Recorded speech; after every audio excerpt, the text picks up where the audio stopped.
Hello, and welcome to an exciting edition of Hidden in the Universal Vault.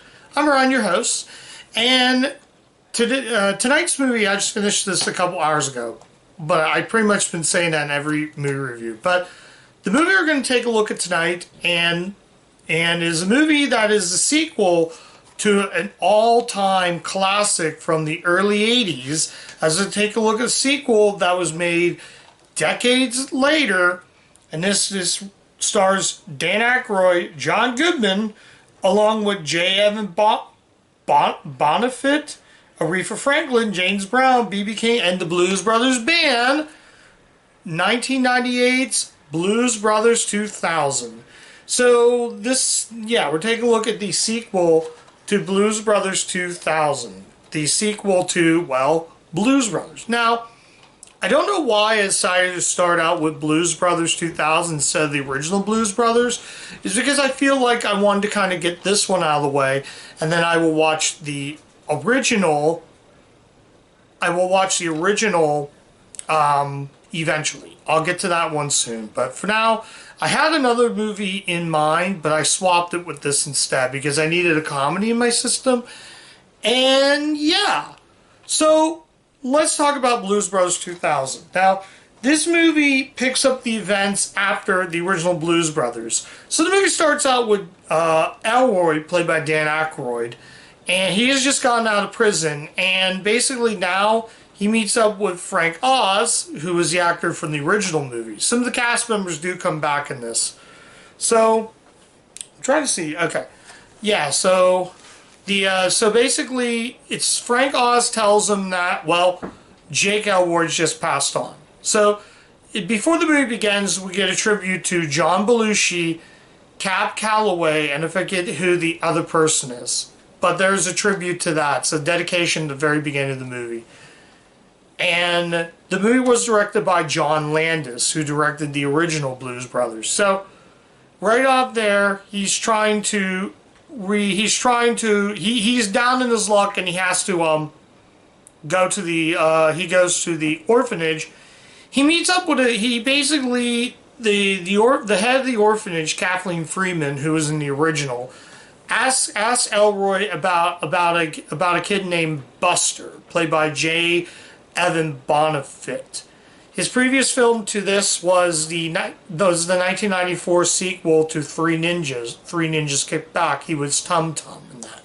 So that's the only other movie he was in. So, hang on. I hope you can see. I do apologize, guys. I kind of need my phone so I get on the Wikipedia page, because I'm going to talk about the musicians in this. So, Buster is out, and we now get to him again. He teams up with Buster. So, he's trying to get along with him. He doesn't really like the kid at first, but he gets along with him as well. Well, tries to at least.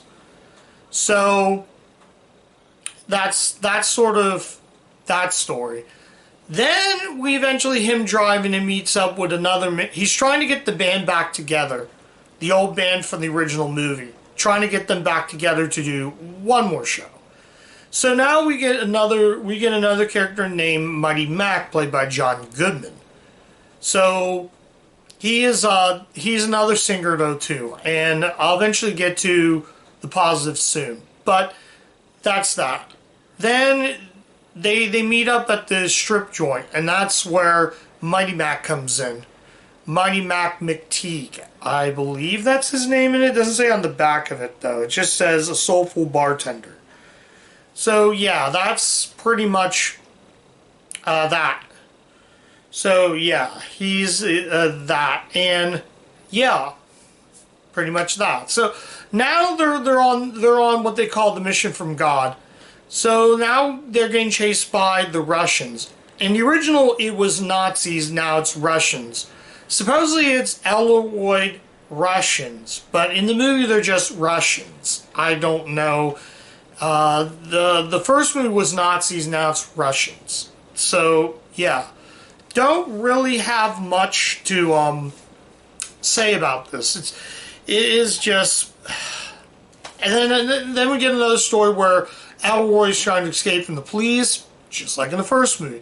This time we get another character who's a cop, played by Joe Morton. Yeah, Joe Morton. Now, the movie I covered previously with Joe Morton in, Morton was Dragonfly. That's the only other movie I covered that actor in on my channel. But if you watched the second Terminator, he was in that movie. He was a supporting role in T2 Judgment Day, my favorite of the Terminator movies.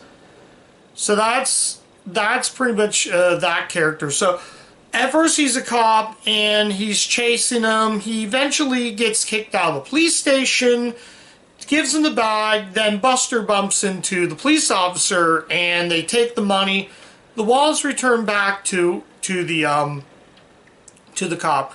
The cop's assistant, which is played by Nadia Peeplers. I'm probably getting that name wrong. If you watch Walker, Texas Ranger, she was in that show. She plays a cop assistant to Joe Morton's character. So that's pretty much what the whole plot is. It's more of these characters, they meet each other. Yeah, I can't really talk much about it. I try to make my videos as short as possible, so that's pretty much the gist of this. This movie is just... I'll get this out of the way real quick. This movie is not very good. But I don't hate this movie. I just don't think it's that good. It's not a bad movie, and I'll tell you what kind of the positives almost saved this movie. The reason that saved this movie is the songs. The songs are great. What I like about it is the musical artists. So I'm going to run down the artists in this. So let me get into my Wikipedia. Here we go. Let's talk about the musical guests in this. So I'm going to kind of run down the musical artists in this. So let's talk about the musical artists. I'll put that right there so it's not a glare. So the musical artists we get, I think is on the back. Yeah, Erykah Badu. Yeah, the back of the box says right here. So we got B.B. King, Aretha Franklin, James Brown, Johnny Lang. I think he was Cracker. Johnny Lang. Don't really know. Was he Cracker? Don't think he was. I'm looking at his IMDb. No, he wasn't. I thought he was, but he's not. So, in addition to the Blues Travelers, Eric Clapton.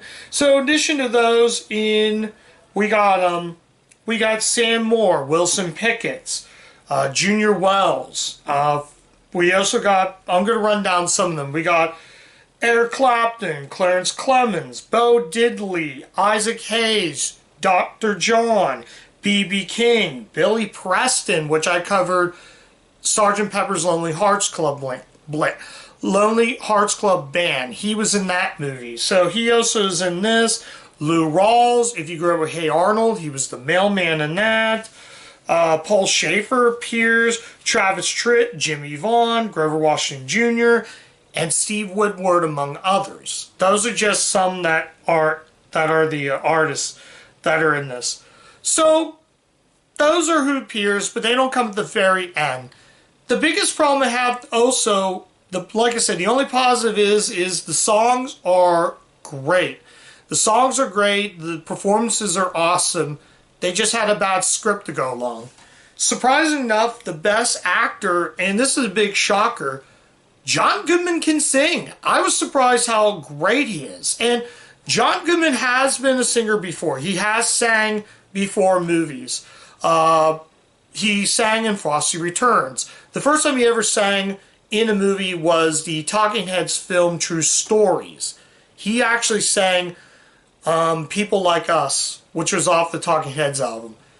He was great.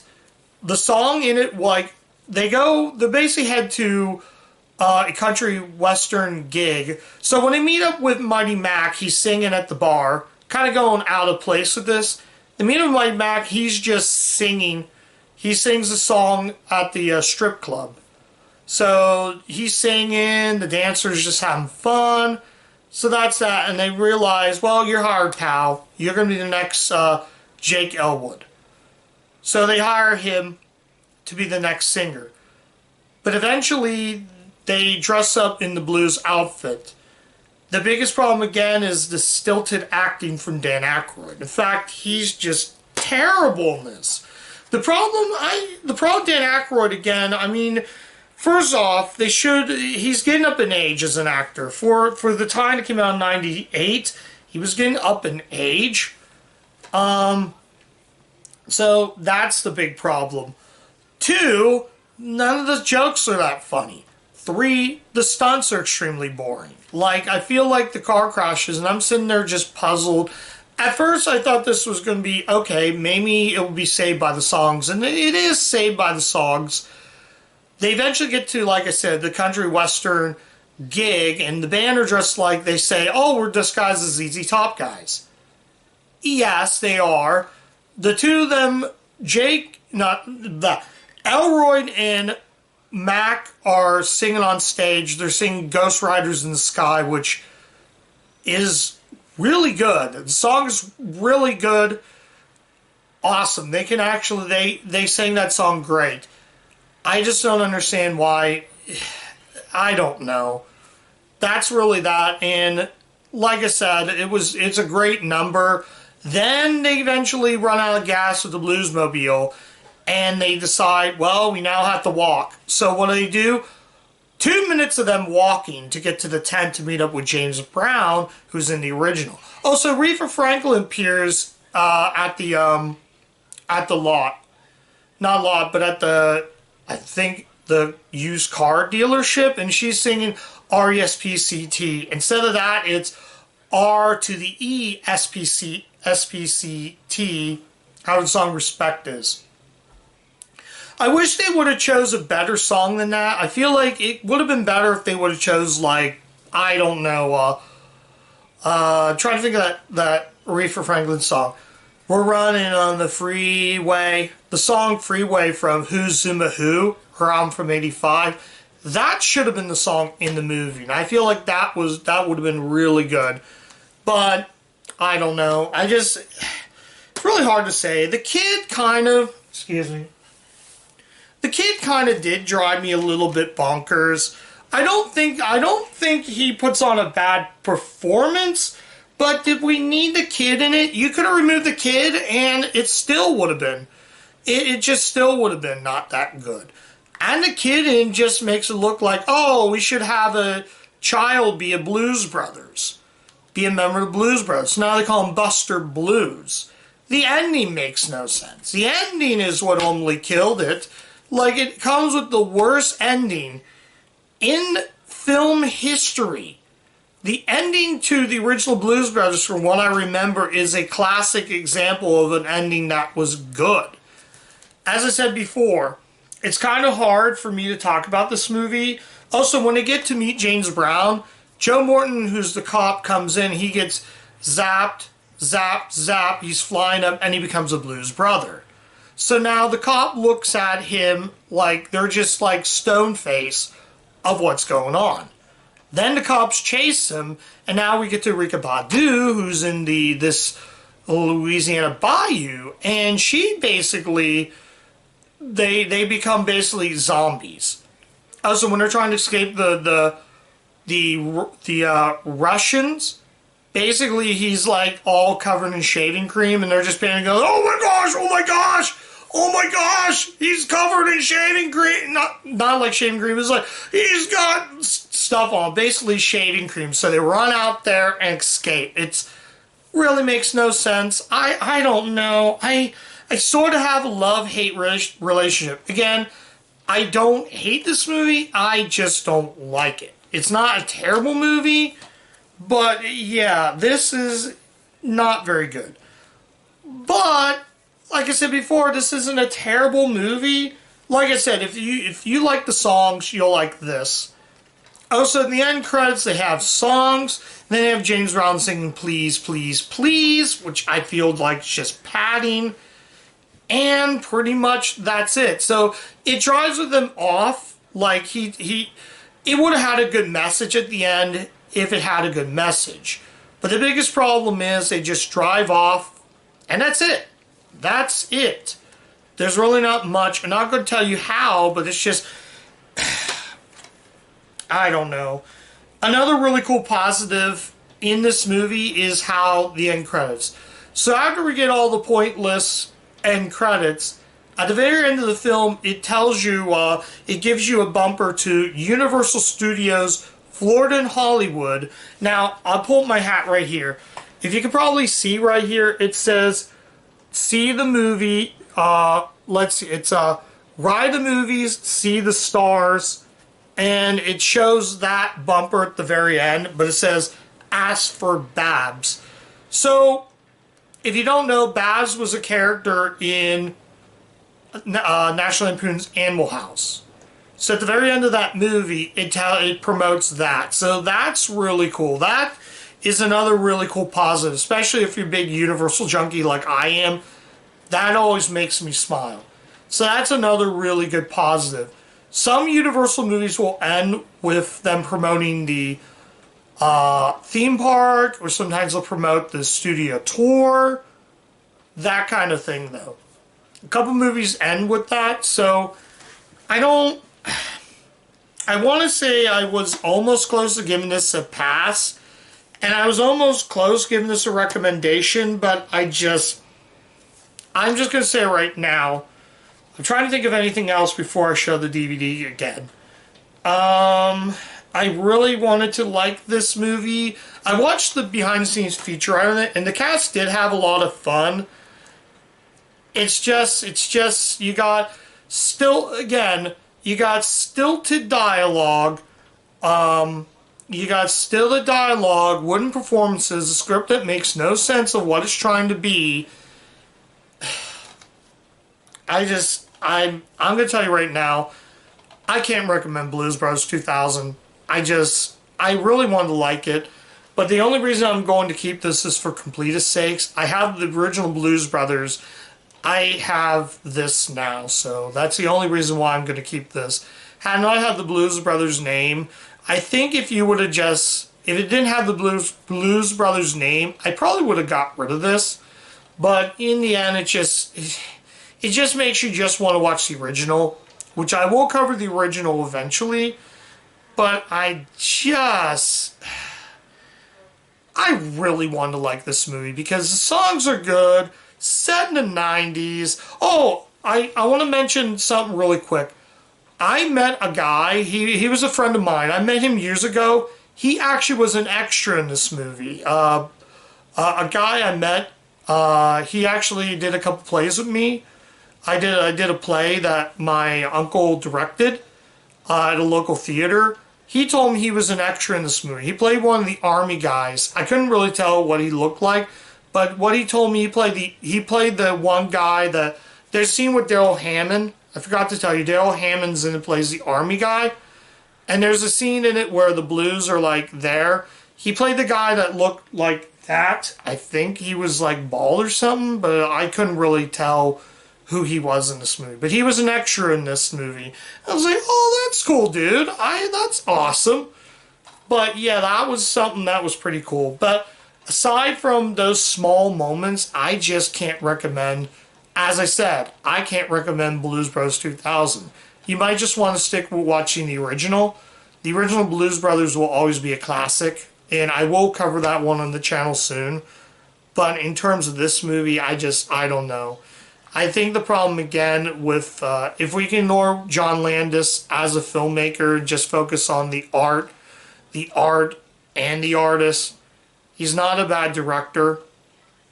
He just doesn't know. This was written by Dan Aykroyd and John Landis, but again, Erykah Badu was good. The songs, like I said, the artists they get, I'll give this, Landis is really good at getting a lot of musicians. I mean, it was cool to see like Steve Winwood and Bo Diddley, Clarence Clemens, Isaac Hayes. This was released during South Park. So it's cool to get Isaac Hayes to appear in this. He also appeared in Flipper as well, on how to roll in that. But in terms of this movie, I can't recommend this. So yeah. So I guess I'll go ahead and I'm trying to think of anything else. So there's just There's just so many negatives overswaying the positives. So I'm just gonna get this out of the way right now. I'm gonna give Blues Brothers 2000 a 2 out of 5. And that's the only reason why I bumped it to a 2 out of 5 is because of the songs. Had it have a low score, had it didn't have good songs, and I think the singers didn't really put any effort into it, this movie would have been lower than that. But as it stands, it's 2 out of 5 as it stands. I can't recommend this. If you have Blues Brothers and you do want to watch this, I guess sure, but other than that, I can't recommend this movie. Something about it, the jokes aren't funny, just flat. It's a flat film that could have been better. And it's a shame because every John Goodman movie I've watched this guy act in, this one's probably the worst. I've seen good John Goodman movies, but unfortunately Blues Brothers 2000 just wasn't good. It didn't have enough blues to recommend this. So yeah. So that's my review of Blues Brothers 2000. Thank you guys so much for watching. If you did like the content of the channel, like, comment, subscribe, click the bell, ring the bell to get all my video notifications. Let me know what you guys think of Blues Brothers 2000. Did you guys like it? Let me know in the comments. And yeah, and as always, keep watching those Universal movies, and I'll catch you guys next time. Bye.